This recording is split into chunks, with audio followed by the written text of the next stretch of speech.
창세기 19장 29절 한 절의 말씀입니다. 하나님이 그 지역의 성을 멸하실 때 곧 롯이 거주하는 성을 엎으실 때에 하나님이 아브라함을 생각하사 롯을 그 엎으시는 중에서 내보내셨더라. 아멘. 함께 읽은 본문의 말씀 가지고 누군가를 도울 수 있는 삶이 됩시다 라고 하는 제목으로 함께 말씀의 은혜를 나누겠습니다. 도움을 주고 도움을 받는 거 아주 좋은 일입니다. 여러분이 도움을 받는 것을 창피하게 생각하시면 안 됩니다.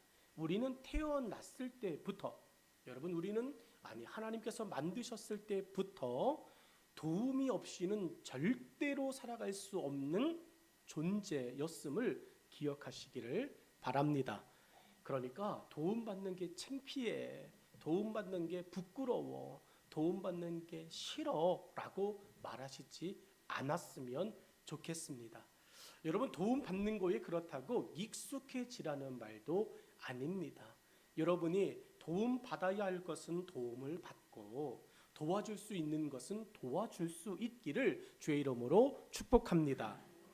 여러분, 이거는 정말 좋은 일이라는 거예요. 도와주고 도움을 받는 것은 행복한 일입니다. 그러므로 여러분은 이미 행복한 사람인 줄로 믿습니다. 도움 받아서 행복하고 도와줄 수 있어서 행복하지 않습니까? 우리나라는 품앗이라고 하는 전통이 있어요. 지금도 있습니다. 십시일반하여 어려운 시기를 함께 극복하기 위한 조상들의 지혜였습니다. 여러분, 결혼식장에 가서 우리가 축의금을 냅니다. 왜 낼까요? 나는 이제 아깝다 생각이 되어집니다.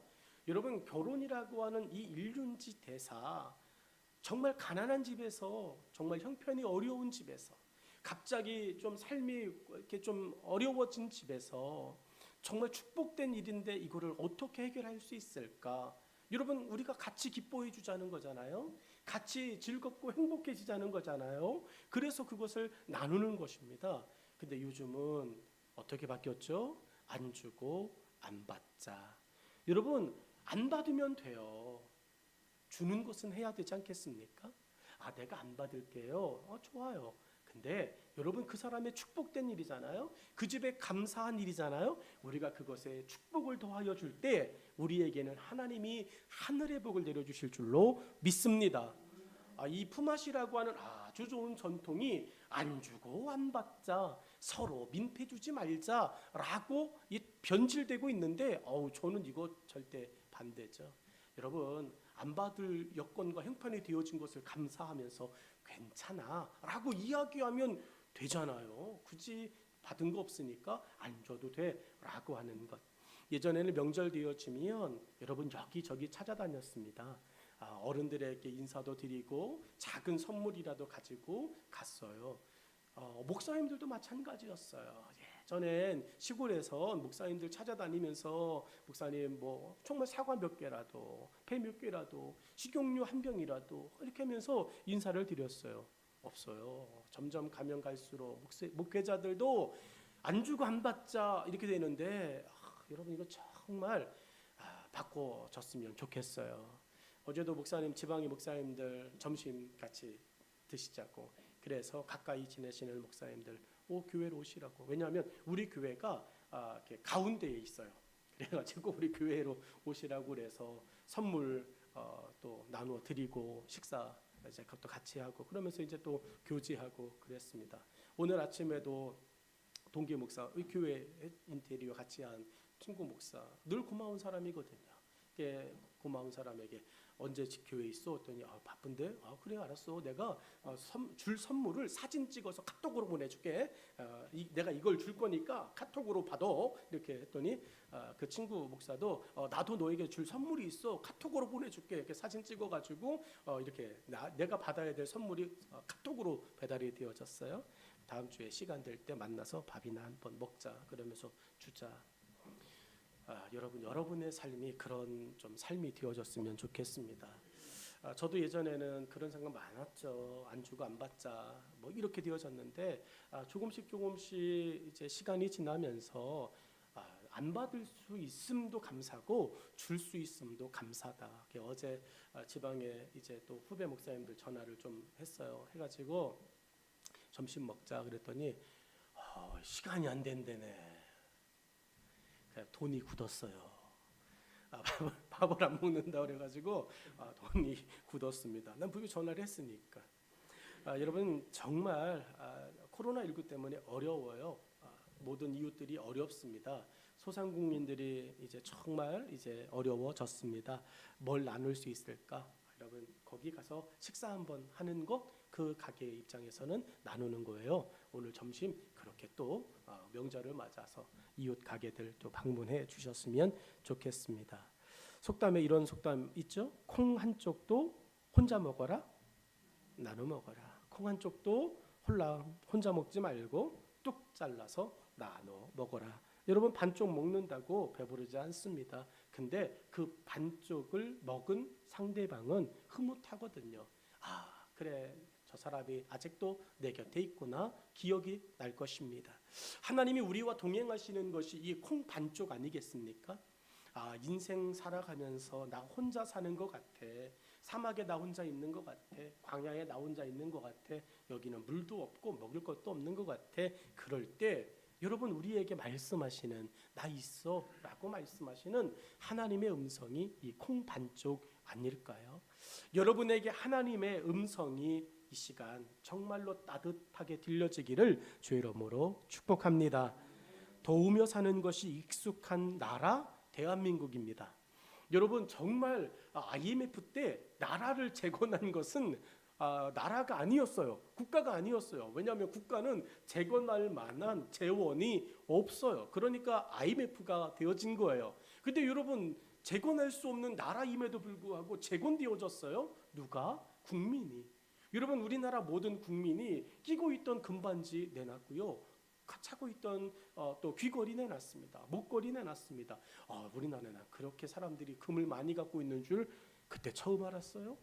여러분 그때 금 모으기일 때 안 내놓았던 사람들도 물론 있죠. 근데 여러분 그분들도 다 내놓고 싶었을 거예요. 여러분 어찌됐든 그렇게 모아졌던 것들로 인해서 대한민국이라고 하는 나라가 여러분 IMF가 1999년 요 즈음이잖아요. 98년, 99년 요 즈음입니다. 지금부터 몇 년 전입니까? 12년 전인가요? 20년 전쯤 되네요. 3, 4년 전 됐어요. 여러분 쫙 망했던 나라가요. 선진국이 이래요. 우리나라가 선진국이 되었습니다. 기적이죠. 여러분 그거입니다. 서로 도우며 사는 것이 익숙한 나라이다 보니까 힘든 일이 생기고 위기가 생기면 여러분 서로 도와주면서 극복해 가는 것입니다. 저는 우리나라의 이 코로나19는요 다른 나라는 문제일지 몰라요. 그런데 우리나라에게 이 코로나19는 문제가 되지 않을 줄로 믿습니다. 여러분 전 세계 어떤 나라 중에 정부가 대책을 발표한다고 욕은 할지언정 그거를 사그리 무시하는 나라가 어디 있어요? 여러분 우리나라는 그거를 욕은 할지 몰라도 국민들이 욕하면서도 지켜요. 마스크 쓰라고 그러니까 또 써 이러면서 써요. 거리두기 또 해야 돼. 근데 또 해요. 여러분 백신 맞으라고 부작용 죽습니다. 막 인터넷에 올라오고 그래도 여러분 자녀 백신 2차 접종 최고도로 이루었어요. 엊그저께부터 시작했는데 30%대를 뚝 육박하고 있습니다. 저도 매일 하고 있는 것이 있다면 뭘까요? 이 근처에 자녀 백신 뜬 거 있나 없나 확인하는 거예요. 빨리 맞으려고. 왜요? 나라가 하라고 그러니까요. 여러분 그게 우리나라입니다. 여러분이 그 나라의 국민들이에요. 더 나아가 우리는 하나님 나라 국민입니다. 하나님 나라 백성입니다. 하나님이 우리를 돕고 계시다. 하나님이 나를 인도하고 계시다라고 하는 것에 익숙한 마음 되어지기를 주의 이름으로 축원합니다. 외로워하지 마시고 지쳐하지 마시고 힘들어하지 마십시오. 하나님은 여러분을 불꽃 같은 눈동자로 지키시고 한 번도 여러분의 곁을 떠난 적이 없어요. 우리는 하나님의 도우심을 지금도 경험하며 살아가고 있는 줄로 믿습니다. 요즘 이상한 문제가 또 벌어졌어요. 요즘은 도와주기가 겁나는 시대입니다. 여러분 왜 도와주기 겁나는지 아십니까? 가끔 뉴스에 등장합니다. 도와줬던 사람이 가해자가 되어져 가지고 감옥에 가요. 경찰서에 잡혀갑니다. 억울한 처벌을 막 받기도 합니다. 도와주었던 사람이 여러분 갑자기 이제 막 엉뚱한 일에 휘말려 가지고 이러다 보니까 그냥 길에 쓰러진 사람이 보여도 옆에 서 있기는 해도 적극적으로 나서서 도와주지는 않는 사회가 되어졌어요. 옛속담 틀린 거 없어요. 물에 빠진 사람 건져냈더니 뭐 달라고 그래요? 보따리 달라고 이야기합니다. 여러분 물에서 사람을 건져내면 그 사람이 제일 먼저 해야 될 말이 뭡니까? 감사합니다요. 고맙습니다. 감사합니다. 이 말 해야 돼요. 그런데 이제는 그런 말 그걸 들으려고 하지도 않지만 그 말 대신에 보따리 내놓으세요라고 말하는 억울한 소리가 되어지는 사회, 또 사람들 때문에 도와주는 것도 조심스럽습니다. 시흥에서 이제 목회를 할 때 전도했을 때 나눠줬던 것 중에 하나가 마스크 한 장과 야쿠르트 한 병이었어요. 야쿠르트 한 병과 마스크 한 장을 나눠 주었을 때 여러분 잘 받았습니다. 그런데 여러분 일산에서 그 일을 똑같이 했을 때 야쿠르트를 놓고 가요. 괜찮아요. 조금 전에 사온 거예요. 그랬더니 여기 뭐 들었을 줄 알고요. 그렇게 바뀌었어요. 여러분 뭐 들었을지 알고요. 그분 앞에서 제가 쪽쪽 빨아먹어. 괜찮다고. 그런 사회가 되어졌습니다. 혹시 우리가 전도 안 하는 이유도 그런 것 때문에 전도 안 합니까? 또 여기 마스크에 뭐 묻혔을 줄 알고요. 독극물 묻어 있는 거 아니야? 막 이렇게 이야기할까봐 물티슈에 못 탔을 줄 알고. 여러분 그런 오해를 받더라도 우리가 하는 것이 더 유익한 일인 줄로 믿습니다. 본문에 함께 읽은 본문은 본문의 아브라함은 억울한 소리를 듣는 한이 있어도 도와야 한다는 것을 보여주고 있습니다. 소돔과 고모라 땅의 멸망에 아브라함은 직접적인 당사자가 아니에요. 소돔과 고모라 땅이 멸망해도 아브라함은 뭐 불똥 하나 튀기지 않습니다. 소돔과 고모라 땅이 쫙딱 망하고 막 뒤집어져도 아브라함이 살고 있는 그 땅과는 아무 상관이 없는 땅이에요. 그런데 여러분 소식을 들었어요. 소리를 들었어요. 하나님의 말씀을 들었습니다. 하나님이 소돔과 고모라 땅을 심판하겠다라고 하는 소리를 들었습니다. 예수 그리스도를 믿고 예수 그리스도의 자녀가 되어진 사람이 내 옆에 있는 이웃이 고난을 당할 거라고 하는 소리를 듣고도 여러분 마음에 아무런 변화가 없다면 여러분 그것은 구원받은 내 믿음을 점검해 봐야 됩니다. 여러분 죽어져 가고 있는 내 이웃에 대한 여러분 그 마음이 없다면 오늘 우리는 우리 구원에 대하여서도 확인해 봐야 됩니다. 하나님께서 소돔과 고모라 땅의 멸망의 이야기를 아브라함에게 이야기하였을 때 아브라함은 당사자도 아니었음에도 불구하고 하나님 앞에 몸부림을 칩니다. 하나님 도와주세요. 하나님 용서해 주세요라고 아브라함은 기도합니다. 하나님의 계획을 알고 난 후 가만히 있을 수만은 없었습니다. 하나님은 아브라함의 기도로 소돔과 고모라 땅에 다시 한번 회복의 기회를 약속하셨습니다. 저는 이 말씀을 묵상하면서 아브라함의 기도가 없었다면 즉시 이루어질 일이 아브라함의 기도 때문에 더디 이루어지는 일로 바뀌었구나. 여러분의 기도, 여러분의 전도로 여러분의 주변에 있는 믿지 아니하는 자들의 인생이 즉시 멸망할 인생에서 하나님이 더디 멸망하는 인생으로 바뀔 수 있다는 것을 기대하시기를 주의 이름으로 축원합니다. 여러분 우리는 하나님의 기회를 다시 한번 사람들에게 줄 수 있는 도움의 사람들임을 우리 본문을 통해 이 아침 깨달을 수 있기를 주의 이름으로 축원합니다. 제일 첫 번째, 하나님의 뜻은 이루어진다라고 하는 거예요. 하나님의 뜻은 이루어집니다. 이게 29절의 말씀인데 하나님이 그 지역의 성을 멸하실 때 곧 롯이 거주하는 성을 엎으실 때에 라고 말씀하고 있어요. 여러분 이 성이 멸망되어지기 전에 하나님은 아브라함에게 말씀하셨어요. 하나님의 계획이 선포되었습니다. 하나님의 말씀이 이미 약속되어졌습니다. 그래서 하나님의 뜻은 이루어진다는 거예요. 여러분을 축복하기로, 여러분을 구원하기로, 여러분을 인도하기로 하나님의 뜻이 선포되었다면 여러분의 환경과 우리의 여건과 우리의 모습을 따지지 않고 하나님은 그 뜻대로 인도해 주실 줄로 믿습니다. 소돔과 고모라 성은 왜 하나님의 진노를 받게 되었을까? 창세기 18장 20절로 21절을 보니까 이렇습니다. 같이 읽죠. 시작.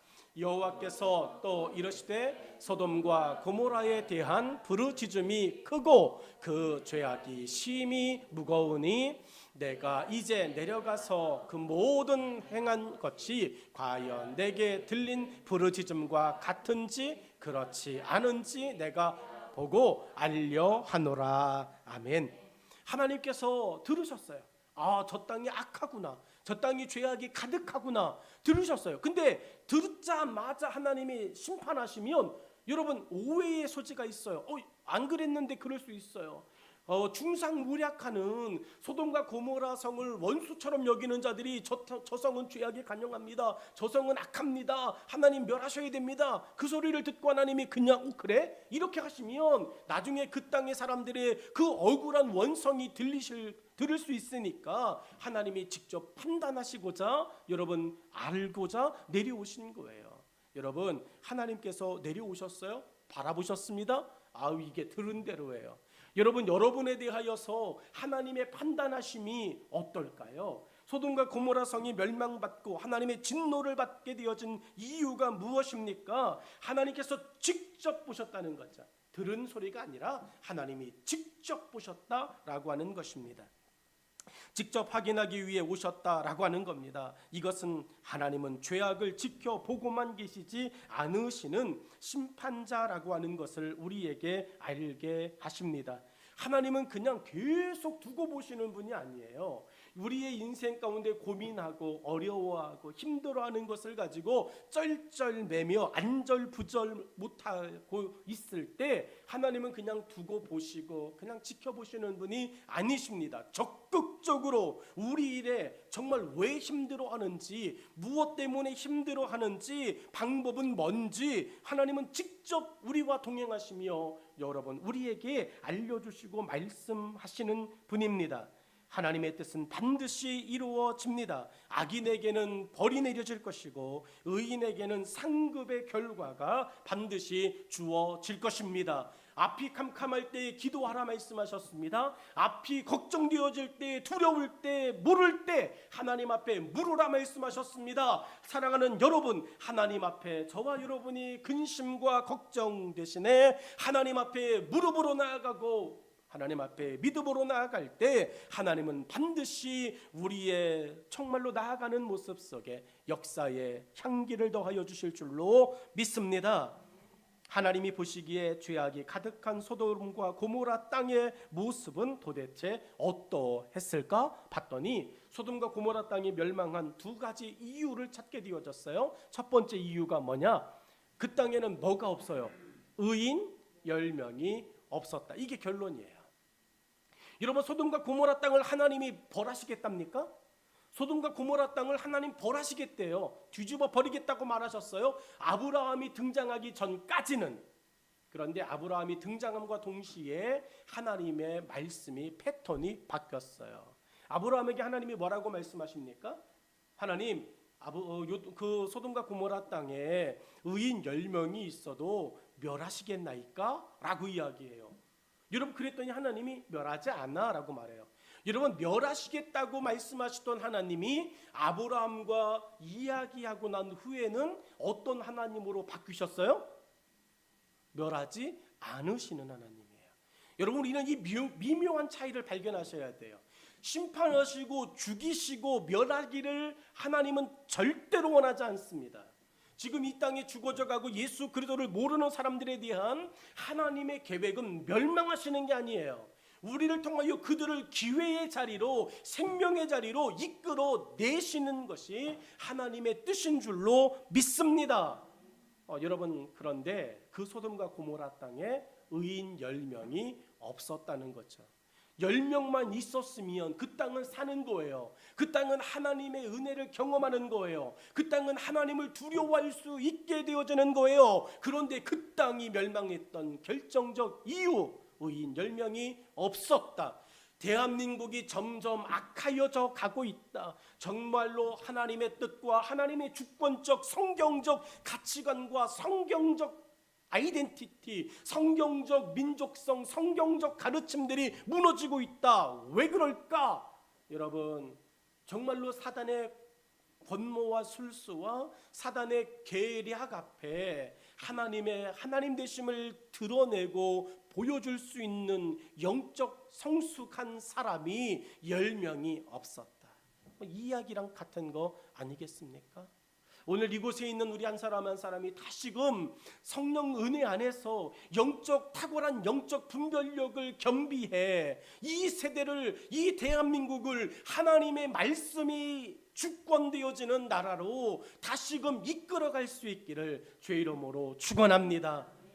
나라의 무너져감을 바라보고 나라의 변절되어져가는 모습을 바라보고 성평등법, 동성애 이런 것들에 대하여 여러분 이게 아니라 지금 시대의 부류야, 시대의 흐름이야. 여러분 죄는 죄라고 이야기하는 게 성경의 이야기 아니겠습니까? 여러분 동성애에 빠져 있는 그런 자들에게 그것은 하나님이 싫어하는 죄야라고 이야기하고 그들을 그곳에서 이끌어내어 하나님의 바른 그 삶의 모습으로 여러분 도와줄 수 있는 것, 그것이 여러분 하나님을 경외하는 자의 삶이 아니겠냐고요. 근데 세상 풍조론이 그들을 끌어안아야 되는데 그렇죠. 끌어안아야죠. 그들을 보듬어 줘야죠. 그들을 세워줘야죠. 그런데 여러분 죄는 죄라고 이야기할 수 있어야 되는 거 아니겠냐고요. 오늘 이 소돔과 고모라 땅에 여러분 그 모습이 있는 것입니다. 하나님의 심판을 받기 전 소돔과 고모라 땅 인구는 몇 명이었을까요? 우리는 소돔과 고모라 땅의 인구가 몇 명인지 성경에 없어요. 그러니까 그냥 몇 명 있을까? 이렇게 생각하죠. 여러분 소돔과 고모라 땅의 인구 그 당시 대략 50만 명이나 되었습니다. 소돔과 고모라 땅의 인구가 50만 명이나 되어지는 대도시였습니다. 여러분 쉽게 말하면 소돔과 고모라 땅은 여러분 엄청난 이 수도권과 같은 곳이었다는 거죠. 그런데 그 많은 사람 중에 의인 10명이 없었다라고 하는 것이 말이 되냐고요. 여러분 5,200만이 사는 이 대한민국에 이 나라의 영적인 모든 것들을 이끌어 갈 수 있는 지도자가 여러분 없었다라고 하는 것이 말이 되냐고요. 그리스도인이 한 명도 없는 나라도 아닌 여러분 그냥 많게 이야기에 1,200만이나 되어지는 그리스도인이 있는 이 대한민국이 여러분 문화와 사상과 도덕과 윤리적인 면에서 정직함을 잃어버리고 있는 것이 말이 되냐 이 말입니다. 더욱이 아브라함의 조카 롯이 살던 땅 아닙니까? 여러분 믿음의 사람이라고 공언할 수 있는 훈련받았다라고 이야기하는 내 삼촌 아브라함과 함께 있을 때 나 하나님을 경험했어요 라고 하는 믿음의 맛을 본 롯이 살고 있던 땅입니다. 도대체 롯은 그 땅에서 무슨 일을 한 것이고 어떻게 살았단 말일까요? 맛을 잃은 소금과 꺼진 등불처럼 살지 않고서야 어떻게 의인 10명도 만들지 못했단 말인가? 라고 궁금한 질문이 듭니다. 롯의 식구만 해도 4명이었습니다. 이 말은 롯과 함께 가족과 이웃 모두 하나님께 대한 관심이 사라진 사람들이 되었다라고 하는 거죠. 롯의 가정의 삶에 하나님께 대한 관심이 사라졌다라고 하는 이야기는 여러분 내가 어떻게 하면 더 좋은 목초지를 찾을까 이거에 목숨 걸었다는 이야기예요. 소돔과 고모라 땅으로 롯이 삶의 터전을 옮길 때 이유가 뭐죠? 자기가 가지고 있는 양과 염소의 떼가 심히 많은 이었습니다. 여러분 양과 염소의 떼가 심이 많기 때문에 소돔과 고모라 땅으로 들어갔어요. 롯은 그 땅에 들어가서도 여전히 삶의 목적이 내 부요함의 퍼전을 더 넓혀가는 것이 무엇일까에 초점이 맞춰져 있는 거예요. 하나님의 사람을 어떻게 만들어갈까가 아니라 내 삶의 안전지대를 어떻게 만들 것인가에 대하여 살아갔던 사람입니다. 그러니까 하나님이 원하는 사람을 만들 생각이 없는 거예요. 우리 교회가 여러분 우리 교회의 넓이와 크기와 깊이 우리 교회의 더 편의적인 것들이 아니라 하나님의 사람들을 만들어가는 것에 우리의 것들을 더 지출하고 더 사용할 수 있기를 간절히 소망합니다. 하나님께 관심이 사라지면 죄악은 누룩처럼 우리 안에 빠르게 퍼진다는 것을 깨달으셔야 됩니다.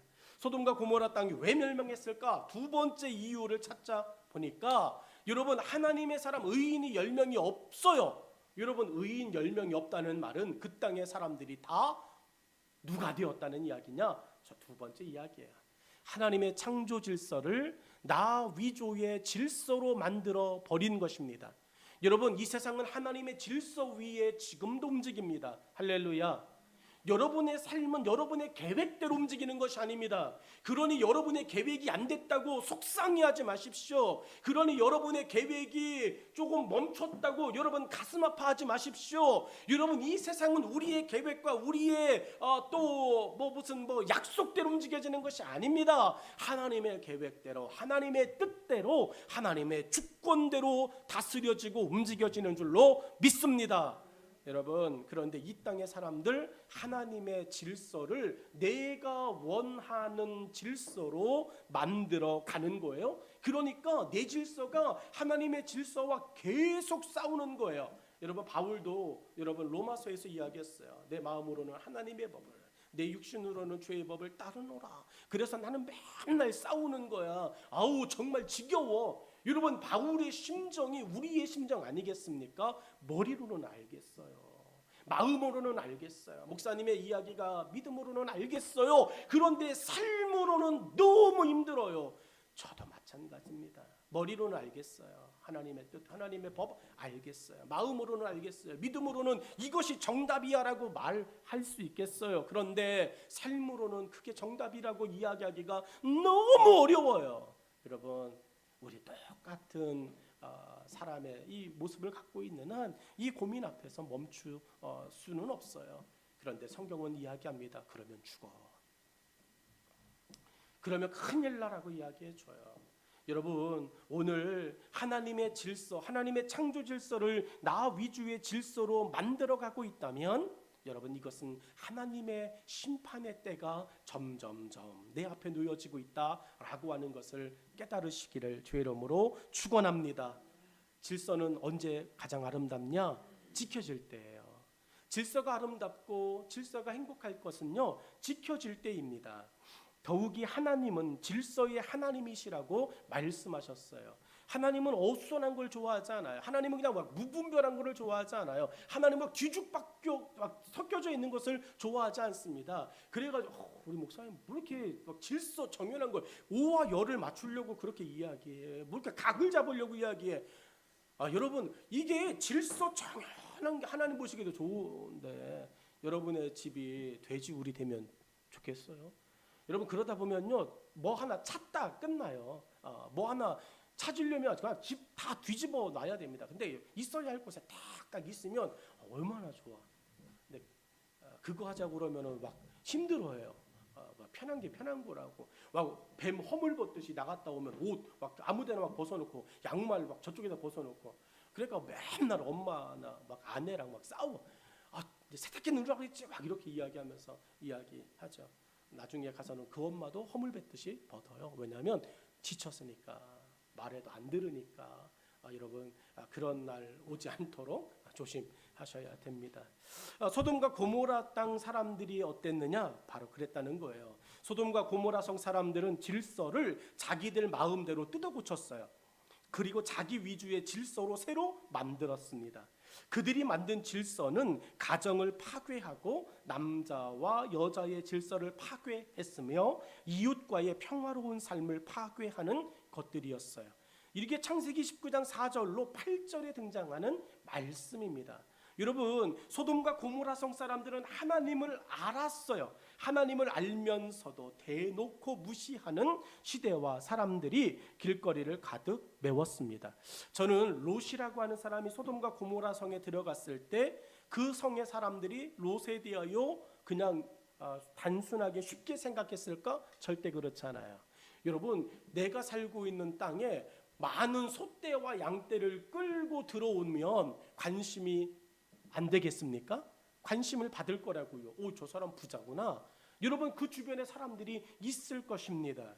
여러분, 그렇게 롯이 들어갔을 때 롯의 주변에 소돔과 고모라 성 사람들이 있을 거예요. 그때 롯이 나는 아브라함의 조카입니다. 그리고 나는 하나님을 믿습니다. 라고 이야기하며 여러분 지냈을 것입니다.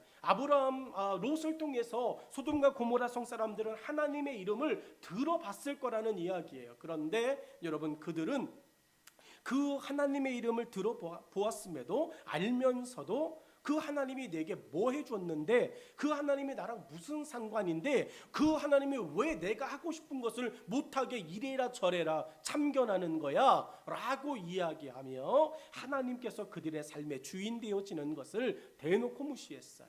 근데 여러분, 이것이 지금 이 시대의 소위 믿음이 있다라고 하는 우리의 삶의 한 모습은 아니겠냐고요. 하나님께서 여러분의 아닌 나의 삶에 정말 모든 것을 주관하고 하나님께서 모든 삶의 인도자가 되어주시면 행복할까요? 답답할까요? 그렇죠. 좀 더디 답은 나왔지만 행복합니다.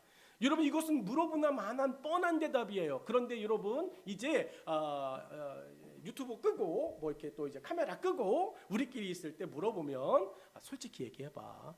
하나님이 모든 것을 주관하면, 모든 걸 인도하면 행복할까? 이렇게 물어보면 이제 그때 조금 이제 속의 이야기가 나오겠죠.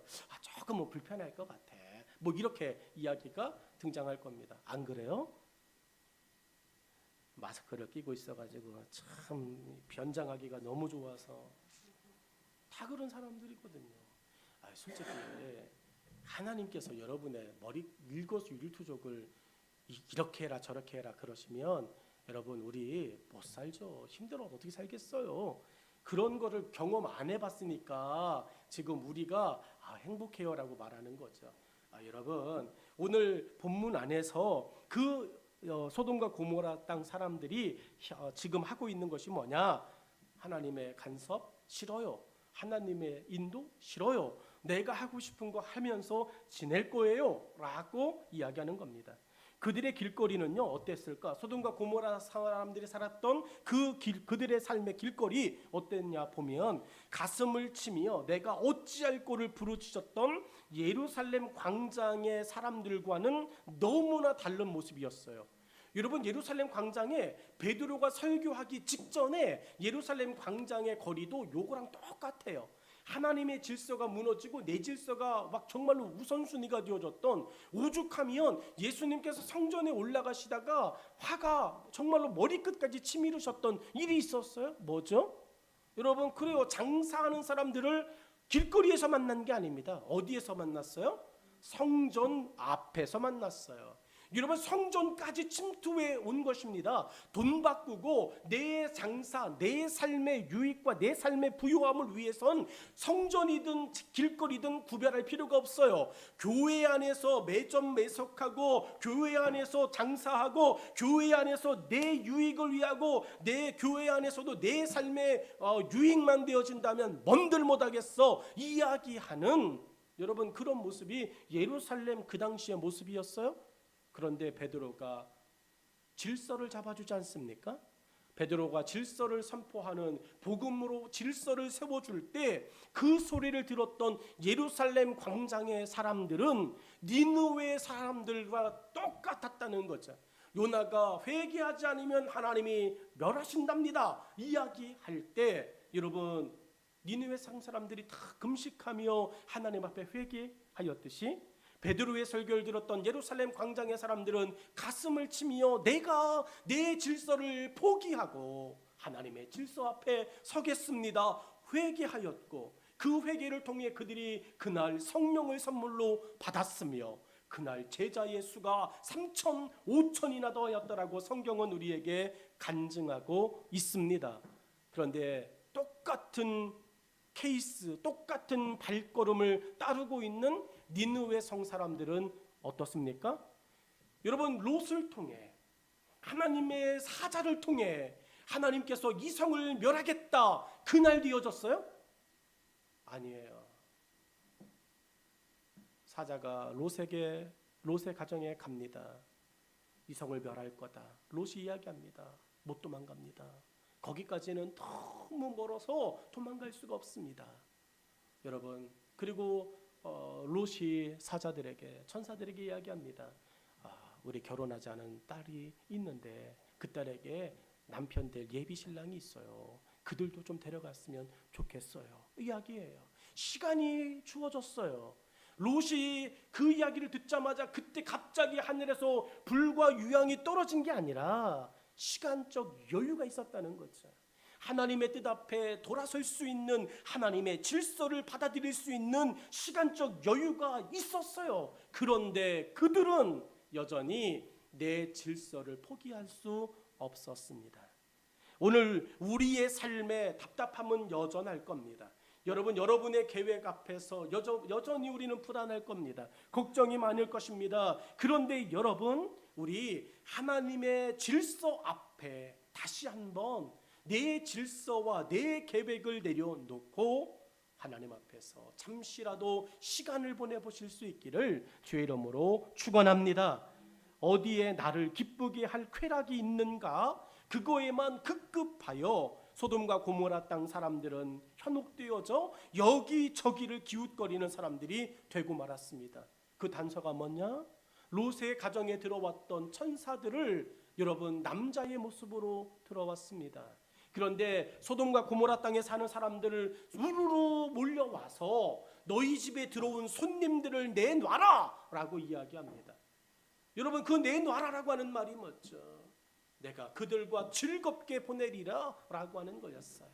롯이 이야기합니다. 그러지 마라. 이건 하나님 앞에 악한 거다. 롯도 알아요. 이게 악한 거라고.